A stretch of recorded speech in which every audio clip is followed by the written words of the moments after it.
এরকম যদি আর এক সপ্তাহ থাকে তা আমরা মরে শেষ মনে করি। পুলিশের দাবার, সেনাবাহিনীর দাবার খাইয়ে 2-4 নিয়ে বসে থাকি। কারফিউ চলিতেছে, সবাই বাসায় অবস্থান করেন।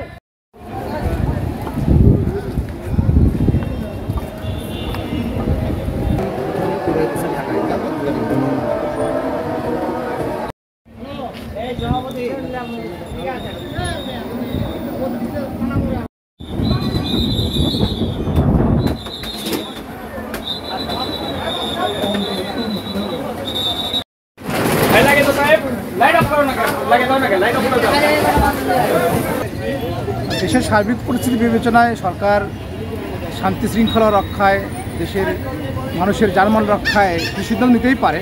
সেই ধারাবাহিকতায় কারফিউ হয়েছে। আমরা মনে করি যে যেহেতু দেশের চলমান যে আন্দোলন হয়েছে আর কি, আন্দোলনে অনেক প্রাণ ঝরে গেছে, বিনিময়ে হয়তো বা সরকার সিদ্ধান্ত নিতে পেরেছে, কিন্তু সরকার সিদ্ধান্ত নিতে একটু দেরি করে ফেলেছে। এই কারণে অনেক ক্ষতি হয়ে গেছে। আমরা মনে করি যে শান্তি শৃঙ্খলা রক্ষায় জনগণকে আরও কাউন্সিলিংমূলক কথা বলতে হবে, জনগণকে উস্কানিমূলক কথা কেউ না বলে সেই প্রক্রিয়ায় আসতে হবে। জনগণ যেহেতু একটা পরিস্থিতি নিয়ন্ত্রণে জনগণের ভূমিকা অনেক বেশি।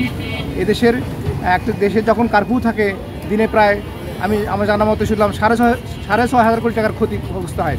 এই ক্ষতি পুষে দেওয়ার মতো কারো ক্ষমতা নেই আর কি। মানুষের সমস্যা, আমাদের সমস্যা, গাড়ি চালাতে পারতেছি না। গাড়ি না চালালে বৌচল বাঁচতি কেমনে?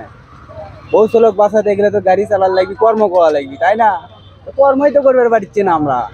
তা আমাদের একটা ব্যবস্থা চাই, আমরা শেখ হাসিনার কাছে আমরা ব্যবস্থা চাই। বেচাকেনা একদম নাই আমাদের সংসার চালানো খুব কঠিন হয়। আমাদের ফল টল পৌঁছে গেছে শেষ। তারপর একটু শিথিল করে দিল, তার জন্য বললো যে 2-4টা বেচাকেনা করো। এরকম যদি আর এক সপ্তাহ থাকে তা আমরা মরে শেষ মনে করি। আমরা চাচ্ছি এটা একটা সমাধান হয়ে যায়। ওই সপ্তাহে কোনো পোশাক করি বাজার হাটের না। এখন এরই মধ্যে এখন পুলিশের দাবার, সেনাবাহিনীর দাবার খাইয়ে 2-4 নিয়ে বসে থাকি। এই দাবার হাতে একটার পরে একটু ছাড় পাবো, এই জন্য 5টা পর্যন্ত থাকার জন্য আবার আমরা এই জন্য একটু 2-4 লাগে এদিক ওদিকে ছায়া থেকে আবার 5টার আগে বন্ধ করে চলে যাওয়া লাগে। বাজার হাট চাল ডাল কিছুই নেই, বাধ্য হয় মনে করেন এই রিক্স নিয়ে 2-1 পিস করে বেছে বাজার হাট করে এলে যে কোনো মতো চলা লাগে। এখন কালকে এখন পুরো ডাক্তার কাছে আসা লাগলো। আমি বললাম যে আমার চোখের অসুখ, আমার সমস্যা রিস্ক নিলাম। তারপর বললো যে ঘুরে আসেন আপনারা। তারপরে রিকোয়েস্ট করলাম যে ভাই চোখের সমস্যা দেন, নিষেধ বাড়া যাচ্ছে। তো জীবনটা গোছানো ছিল, কিন্তু গোছানো আউট হয়ে গেছে ভাই। কারণ সপ্তাহে আমার 3টা কিস্তি, আবার মেয়ে আমার নিউ 10, তারপর প্রায় টিউশনের খরচ, এদিক থেকে সব বিবেচনা করলে এখন আমাদের জীবনটা অতিষ্ঠ হয়ে গেছে ভাই। আমরা পাচ্ছি না আপনার কিছু ছাড়াতে, সংসারে বাজার চাহিদা মতো পাচ্ছি না, মাছ গোছ দূরের কথা, সাধারণ শক্তি মধ্যে কিনবো আমরা তা পাচ্ছি না। তাহলে বোঝেন আমরা জীবনটা কি কষ্ট মধ্যে আছি, কেমনি কি চলে জীবন বলেন। আমি নয় এখন চলতেছি, আমার সাথে যারা নিচে আছে তারা কেমন চলেছে বলেন।